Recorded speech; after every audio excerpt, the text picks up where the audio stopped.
साहब ने कहा, काला सर्प शरीर में, खाइन सब जग झारी, बिरले तेजन बाची हैं, राम ही भजे बिचारी। काला सांप शरीर में है, सबके शरीर में काला सांप है, नाग, भयंकर नाग, और सबको झारझारा खा लिया है। वो बचता है जो राम का विचार करके भजन करता है। राम ही भजे विचारी, विचार पूर्वक जो राम का भजन करता वो बचता है। सबके शरीर में काला सांप है। वो काला सांप कौन है? ये अहंकार है। ये रात दिन जलाता है। जो अपने अहंकार को मार लेता है वो शीतल हो जाता, भय है ही नहीं। या आपा को डारी दे, दया करे सब कोई। अपने अहंकार को फेंक दो, सब दया करेंगे।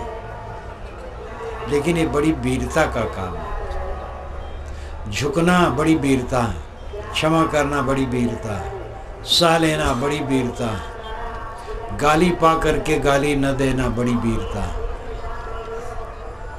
मन का न फनफनाना बड़ी वीरता है। कोई गाली दे रहा है, कटका रहा है, बड़बड़ा रहा है, और कोई सिर झुकाए खड़ा है। सामान्य आदमी समझता जो गाली दे रहा हो बड़ा है, और जो सिर झुकाए है वो बेचारा दीन है। गाली देने वाला दीन है, जो सिर झुकाए खड़ा हो बहुत महान है। गाली देने वाला तो उलझा है, वो अपने बस में नहीं है, महादरिद्र है, महानिर्बल है। और जो सिर झुकाए खड़ा है बहुत बलवान है। बिना बल के कोई सहनशील नहीं हो सकता है। इसीलिए श्रुतियों में ज्ञानी को धीर कहा गया है। परांज खान वितरण स्वयंभू तस्मात् परांग पश्यति नान्तरात्मा कश्चित धीरा प्रतिज्ञात्मानमैक्षतावृत्त चक्षु अमृतत्वमिच्छन्। प्रकृति ने इंद्रियों को फोड़ फोड़ कर बाहर निकाला है, इसलिए हम बाहर देखते हैं, भीतर नहीं देखते। कोई धीरवान पुरुष अपने मन इंद्रियों को समेट करके अंतरात्मा को देखता है, तो धीर शब्द कहा गया। धीरवान, धीरवान बहुत बलवान होता है। जो जितना उत्तेजनाग्रस्त रहता है उतना वो दुर्बल होता है,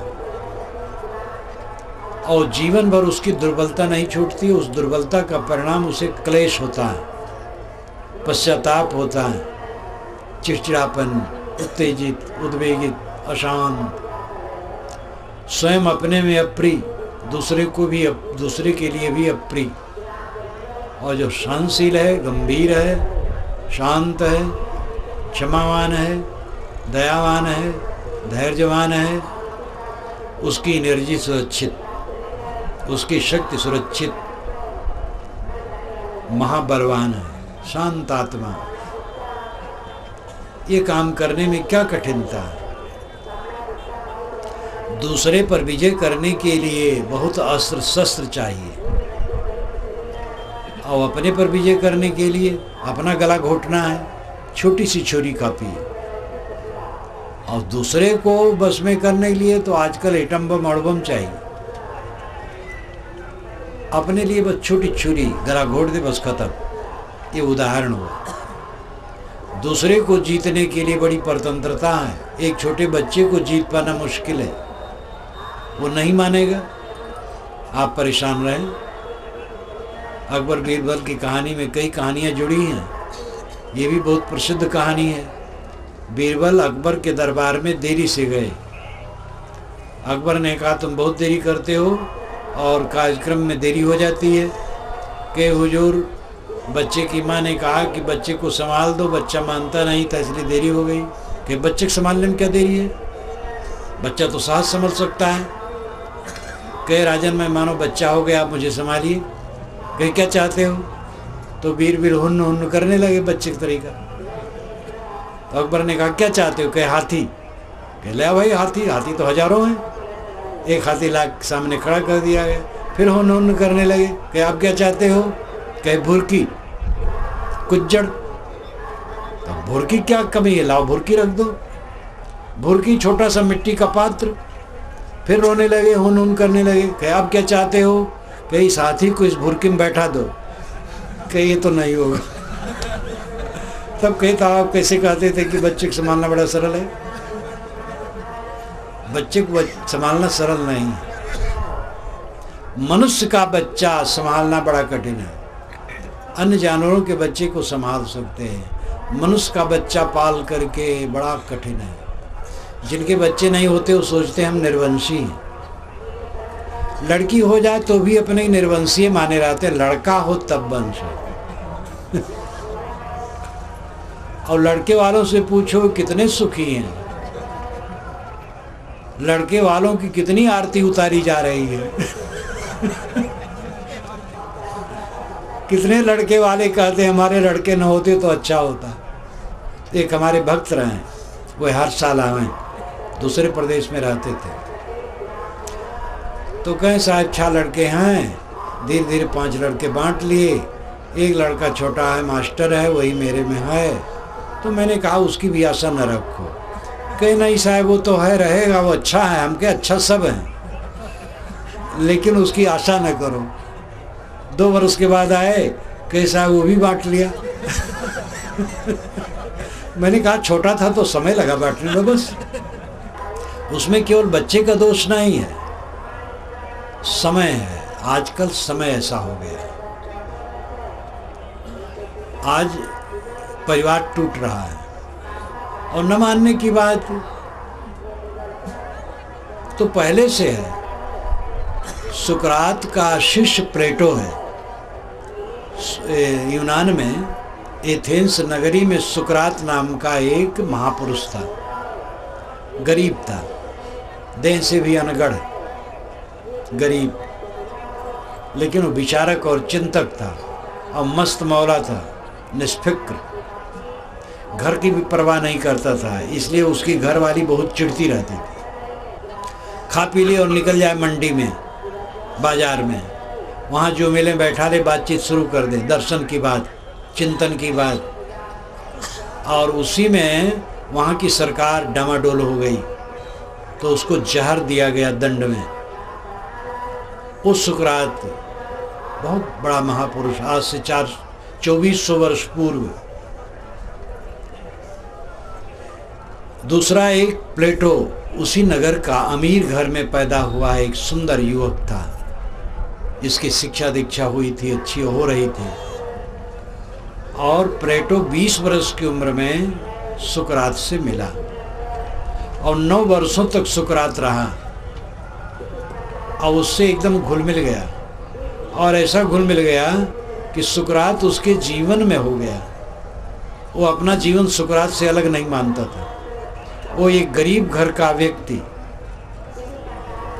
लेकिन मस्त मौला गृहस्थ संत था, गृहस्थी में रहते हुए संत था। प्लेटो 20 वर्ष की उम्र में मिला, 9 वर्षों तक साथ रहा और 9 वर्ष जब बीते तब सुकरात को विष दिया गया। उसके पश्चात उसने संवाद रूप में पुस्तकें लिखी और सुकरात के मुख से सब कहलवाया। जो कुछ उसे कहलाना था सुकरात के मुख से कहलवाया। प्लेटो बहुत बड़ा बुद्धिमान, अनेक दार्शनिक चिंतक और विद्वानों ने प्लेटो की बड़ी प्रशंसा की है। प्लेटो जैसा विद्वान न हुआ है न होगा, प्लेटो जैसा बुद्धिमान न हुआ है न होगा, अनेक विद्वानों ने प्रशंसा की। उस प्लेटो ने लिखा है कि आजकल लड़के अपने माता पिता की बात नहीं मानते हैं और स्त्रियां अपने पतियों की बात नहीं मानती हैं। ये आज से 2400 वर्ष पहले की बात है। सब समय में जो बुराइयां होती हैं वो सामने रहती हैं और अच्छाइयां दबी रहती हैं। और बीत जाने पर अच्छाइयों का गुणानुवाद होता, बुराइयां भूल जाती हैं और वर्तमान की बुराइयां उभरी रहती हैं। ये स्वभाव है मनुष्य का। लोग कहते हैं आज असत्य का बोलबाला है। आज भी सत्यवादी ज़्यादा हैं, झूठ वाले कम हैं। पराई स्त्री पर कुदृष्टि करने वाले कम हैं। आपके गांव में कोई ऐसा होगा जो परस्त्री से मोह करता होगा, बाकी सब के सब परहेजगार हैं। अच्छे लोग ज़्यादा हैं, बुरे लोग कम हैं। समय के लिहाज से आज परिवार टूट रहा है। पढ़ाई लिखाई बढ़ी, शिक्षा बढ़ी और लोग दूर दूर चले गए, लड़के अफसर हो गए, माता पिता घर में बैठे हैं, वो दूर हैं। और घर में भी हैं तो पत्नी भी पढ़ी लिखी है, पत्नी बाहर से आई है, उसका मिजाज दूसरे ढंग का है, पति के साथ रहना चाहती है, सास ससुर के साथ नहीं, देवर जेठ के साथ नहीं, देवरान जेठान का बोझा नहीं लेना चाहती है। तो पढ़ाई लिखाई में गुण है और दोष है, दोनों में। तो इस प्रकार आज के ज़माने में परिवार टूट रहा है। पहले परिवार का जो संगठन था वो टूट रहा हो तो पक्का है। और जितनी सभ्यता बढ़ेगी, शिक्षा बढ़ेगी, परिवार टूटेगा। लेकिन अपने ढंग से अच्छे लोग सब समय रहेंगे। जीवन की सफलता परिवार में नहीं है। कितना लंबा परिवार है, और बहुत जीने में भी नहीं है। जो बहुत दिन जीने की इच्छा होती, बहुत दिन जी करके क्या करेंगे? जितना जिए सुख से जिए, शांति से जिए। मैं तो कुत्तों को देखता हूँ, धूल में पड़े, आंख मूंदे, चारों पैर फैलाए सो रहे, न गद्दा, न गलीचा, न मच्छरदानी, न कुछ, मस्त। और पक्षी पेड़ पर, कुत्ते तो कहीं घर भर में घुस लेते हैं, और पक्षी पेड़ पर, छोटे छोटे पक्षी, और ना उनको ठंडी न गर्मी। इस ठंडी में भी पक्षी सुबह उठ करके चहचहाने लगते हैं, और कोई पक्षी खांसता नहीं। हम लोग गद्दे रजाई के बीच में घर के अंदर हैं, और कई लोग खांसेंगे उठ करके। पक्षी पेड़ पर हैं, पर्दा भी नहीं है कुछ, कोई पक्षी खांसता नहीं है। कैसा अद्भुत है! प्राकृतिक जीवन अन्य प्राणियों का ज़्यादा सुलभ है। आदमी ज़्यादा जटिल है, लेकिन आदमी ही समझ सकता है। अपने घर का पता लगाओ। अपने घर का पता लगेगा जब ध्यान करोगे, और ध्यान करते करते जब एकाग्र हो जाओगे, और एकाग्र होके जब संकल्प शून्य हो जाओगे, तो अपने घर में पहुंच जाओगे। ध्यान, एकाग्रता और संकल्प शून्यता। ध्यान करना चाहिए। ध्यान का अर्थ है, वैसे ध्यान का अर्थ है ध्यानम निर्विषयम मनः, मन का निर्विषय हो जाना ध्यान है। विषय कहते पदार्थ को। जब मन में कोई पदार्थ न रहे तो ध्यान है, और स्मरण रहेगा तो पदार्थ रहेगा। जब कुछ स्मरण नहीं तो कोई पदार्थ नहीं। तो ये तो अंतिम ऊंचा है। पहला ध्यान है अपने मन को एक पवित्र आधार में लगाओ। आप अपने गुरु को मानते हो, गुरु का ध्यान करो, किसी संत का ध्यान करो, किसी भगवान का ध्यान करो, किसी देवी देवता का ध्यान करो, जहाँ आपका मन हो करो। ज्योति का ध्यान करो, आंखें बंद करो, और आंखों में जो प्रकाश दिखाई देता, अंधकार दिखाई देता, उसी में मन को रोको।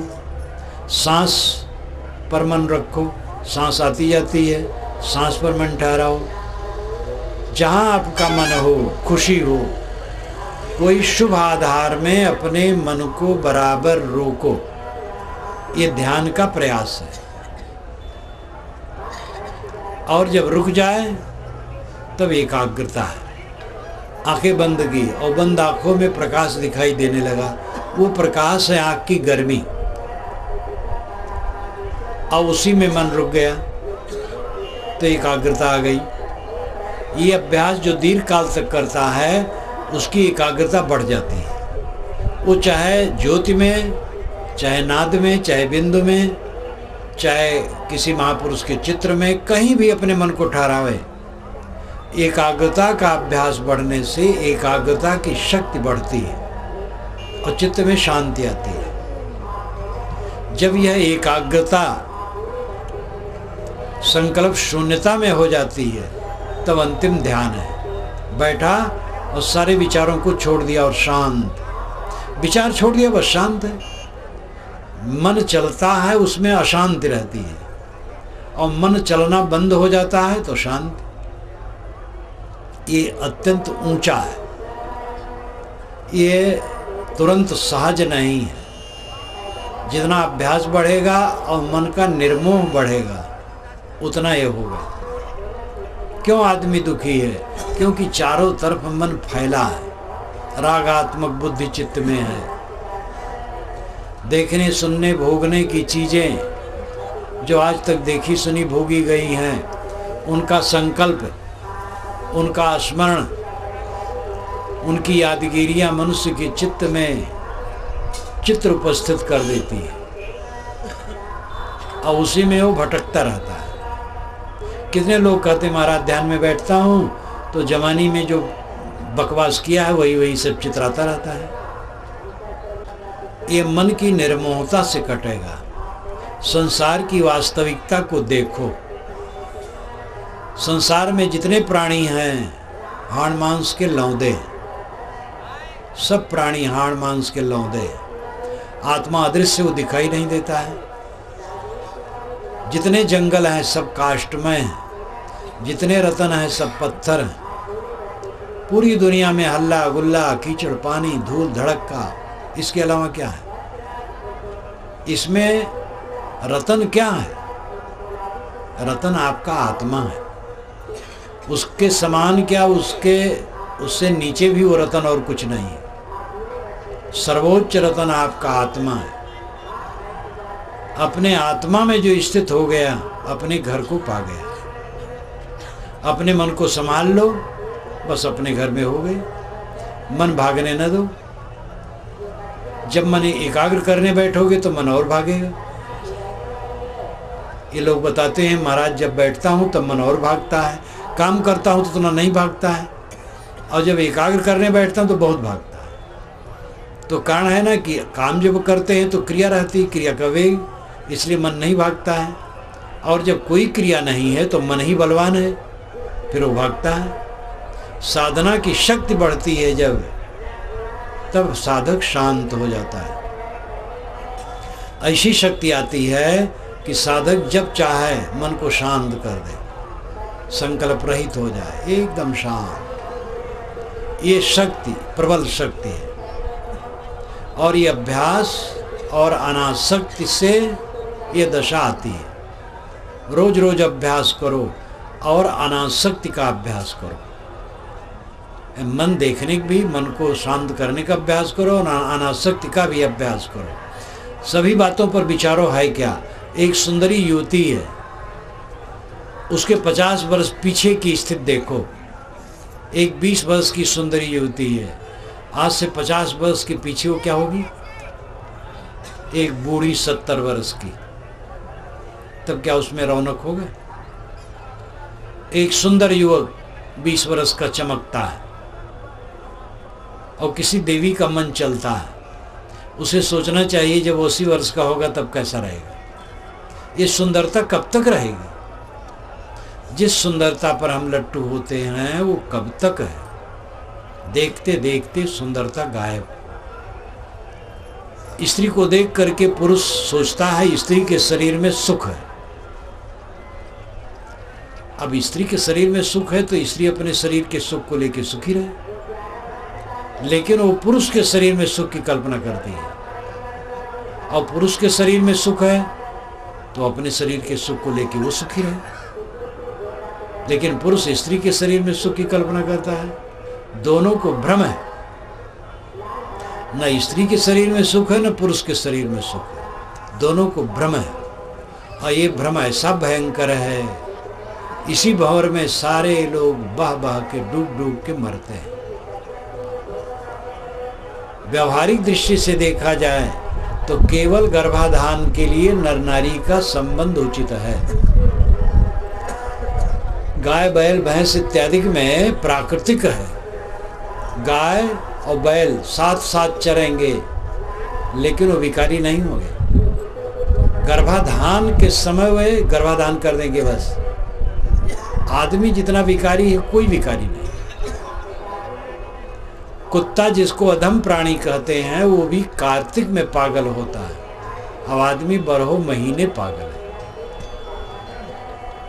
इस पागलपन को स्वयं जीत सकते हो। कुत्ता कार्तिक में संयमी नहीं हो सकता है, लेकिन आदमी जीवन भर के लिए संयमी हो सकता है, क्योंकि कुत्ता का जीवन प्राकृतिक है, प्रकृति से वो बंधा है। कार्तिक के समय वो व्याकुल होता है और बाकी समय शांत। और मनुष्य में विचार है, जब उसका विचार गंदा होगा तो व्याकुल होगा, और विचार ठीक होगा व्याकुल नहीं होगा। एक आदमी शांत बैठा है, सुखी है, उसके मन में स्त्री की कल्पना हुई और उस कल्पना को नहीं छोड़ा तो व्याकुल हो गया। अब स्त्री चाहिए, पुरुष स्त्री है तो पुरुष चाहिए, और ये सुलभ नहीं हर समय, तो मन मार के रहना पड़ेगा। अगर मिल जाए तो उत्तेजना बढ़ेगी, मलिनता बढ़ेगी, पछतावा होगा, फिर फायदा क्या हुआ? सुखी कहाँ हुई? जिसमें दूसरे की ज़रूरत है, जिसमें उत्तेजना है, जिसमें मलिनता है, जिसमें पछतावा है, और जिसमें फिर वासना बन करके उद्वेग और खिंचाव है, उस सुख कहाँ हुआ? सुख है वह कि जिसमें दूसरे की ज़रूरत ही ना हो, किसी की आवश्यकता ना हो, स्वयं पर निर्भर हो, वो सुख सुख है। पदार्थ जनित सुख सब ऐसे है, आत्मजनित सुख स्थिर सुख है। किसी पदार्थ से हमें सुख है तो पदार्थ मिला तो सुख है, नहीं तो दुख है। और आत्मजनित सुख है, आत्मा सब समय हमारे साथ है। जो आत्मा में संतुष्ट है उसको कोई परेशानी नहीं है। और जो पदार्थों में संतोष मानेगा तो पदार्थ हैं तो सुख है, नहीं तो फिर दुख है। और पदार्थ हैं तो सुख क्या है? किसी पदार्थ के लिए जो आकर्षण होता है तत्काल होता है, मिल जाने के बाद उदासीनता होती है। ये सभी लोग समझ सकते हैं। जिस विषय के लिए हमारे मन में आकर्षण होता है और वो मिल जाता है, मिल जाने के बाद फिर असंतोष होता है। बाहर ऐसा आधार ही नहीं है जिसमें स्थिर संतोष हो। एक बच्चा है, पढ़ता है, पढ़ते पढ़ते डिग्रियां बटोरता है, फिर नौकरी करता है, पैसा कमाता है, लेकिन असंतोष बढ़ता जाता है। विवाह करता है तब भी तृप्त नहीं, बच्चा पैदा हुआ तब भी तृप्त नहीं। वो देखता है कि हमारी तृप्ति आगे भागती चली जाती है, हमारा सुख भागता चला जाता है, सदैव सुख की दूरी बनी रहती है। जवान लोग इसको नहीं समझ पाते, बूढ़े समझ सकते हैं। जवान लोग अभी शुरुआत है उनके जीवन की, तो सोचते आज नहीं मिला तो कल मिल जाएगा। ये बूढ़ों से पूछ लें कि बाबा आपको कितना सुख मिला, और बूढ़े ईमानदारी से बतावें तो बच्चे समझ सकते हैं। लेकिन मालूम होता बूढ़ों को जवानों से ईर्ष्या है। ये सोचते होंगे हमें कोई नहीं बताया, हम इनको क्यों बताएं, ये भी बच्चा हो गए। इसलिए बूढ़े लोग बता नहीं रहे जवानों को। अब अगर कोई बूढ़ा बतावे भी तो जवान विश्वास नहीं करेंगे, कहेंगे बाबा तो आनंद ले लिए, हमें भटका रहे हैं। तो ठोकर खा करके ही पता लगेगा, लेकिन पता लगने का समय नहीं रह जाएगा। सब तरफ से कमज़ोर हो गए, क्या साधन करेंगे। कोई नौजवान को भक्ति और वैराग में लगते देख करके लोग कहते हैं अरे अभी से, तो बुढ़ापा में। बूढ़े लोग भी कहते हैं तो बुढ़ापा में। 20 वर्ष की उम्र में मैंने विरक्ति मार्ग अपनाई। तो जब पहली बार घर जाना हुआ 1-1.5 महीने के बाद, तो बहुत से लोग आए मिलने। तो एक बूढ़े पंडित आए, कहे कि सन्यास कब लेना चाहिए। तो मैंने कहा आप बताइए। कहे 75 वर्ष की उम्र में। अब आपकी उम्र तो 20 है, तो मैंने आपकी क्या उम्र है कहा। तो बूढ़े थे तो बेचारे शर्मा गए। अब उनको सन्यास लेना चाहिए, लेकिन सन्यास नहीं ले रहे। जवानी में खुराफात करो, बुढ़ापा में भजन करो। ये जवानी की खुराफात बुढ़ापा में नोचेगी, बैठने नहीं देगी। इसलिए पहले से खुराफात बंद करो। कहें कबीर जान दे वही, जब से चेते तब से सही। बीत गया सो बीत गया, अब से शुरू करो। और ये न सोचो कि बूढ़ा जाऊंगा तब करेंगे। कई हमारे एक मित्र थे जिनकी उम्र ज़्यादा थी, तो उनकी माँ थी, वह अविवाहित थे। तो कहें कि बस ये माँ मर जाए बस आपके पास आ जाऊंगा। जब मैं 12 बरस का था तो वे 36 बरस के थे। इतना अंतर था। और इसी प्रकार अंतर बना रहा। कई वर्षों तक उनकी बूढ़ी माता रही। जब माता मर गई तब ये कहना बंद कर दिए, क्योंकि अब तो मरी गई, अब तो आ जाना चाहिए मेरे पास। तब मिले तो चुप रहे। फिर वो 100 बरस तक जिए लंबा, लेकिन हमारे पास नहीं आ सके। जो कल करना चाहता है वो कर पाएगा। एक 20 वर्ष का नौजवान अध्यापक मुझसे कहा कि मैं 1980 में आपके पास आ जाऊंगा। 77 में उसने कहा था। बड़ा जेंटल, बड़ा कोमल, बड़ा सुंदर अध्यापक हो गया था। 20 वर्ष की उम्र थी, 20-22 की। तो मैं 80 में आपके पास आ जाऊंगा 3 वर्ष के बाद। मैंने कहा बेटा जहाँ हो तहाँ रहो। कह नहीं तो पक्का समझ लीजिए। 81 में मेरा एक कार्यक्रम था, साप्ताहिक कार्यक्रम, उसमें वो आया। मैंने कहा कुशल मंगल, तो लजाने लगा। जब कुशल पूछूं तब लजाए। मैं समझ नहीं पाऊँ क्या मामला है। जैसे कुशल पूछूं तैसे मुँह नीचे कर ले। 3 दिन बीते। चौथे दिन जब प्रवचन करके शाम को मैं निकला तो अकेले चला गया जंगल की तरफ। वहाँ जंगल रहा एकांत बैठने के लिए। तो गया, कुछ अधियार हो गया था और बैठा नहीं, थोड़ा घूमने लगा। अकेला था। वो लड़का खोजते खोजते मुझे वहाँ पहुँच गया और दौड़ करके मेरे कमर को पकड़ करके जोर से रोने लगा। मैंने कहा बेटा क्यों रोता है?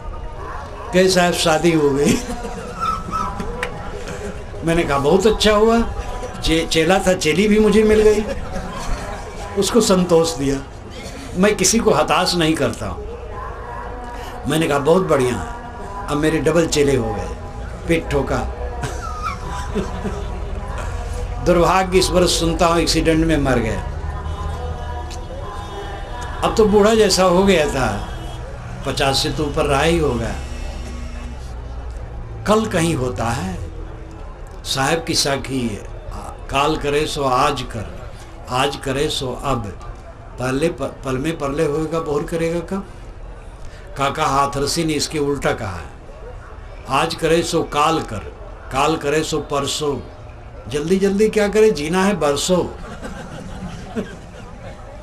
ये व्यंग है। ये भी वही उपदेश दे रहा है। अहंकारी लोग यही सोचते हैं अरे बरसों जीना है, तो ये भी उपदेश है। लेकिन साहब ने कहा काल करे सो आज कर, आज करे सो अब, पल में परले होएगा बहुर करेगा कब। जब हमारी आंखें खुलने का समय होगा तब हम कर नहीं पाएंगे, और जब कर पाने के समय में हैं तब आंखें खुल नहीं रही हैं। मरने का समय आएगा तब आंखें खुलेंगी। अब कुछ मेरा नहीं, तब करने का समय नहीं रहेगा। अभी करने का समय है तो होश हवास में नहीं है। 3 बातों से सब डरते हैं, अकेलापन से और अल्पता से और दीनता से। कोई दीन नहीं होना चाहता है और कोई ये नहीं चाहता मेरे पास वस्तुएं कम हो जाएं, जितना बढ़ जाएं। और कोई अकेला नहीं होना चाहता, खूब अनुगामी और साथी हो। लेकिन ये पक्का समझ लो अंत में यही होना है।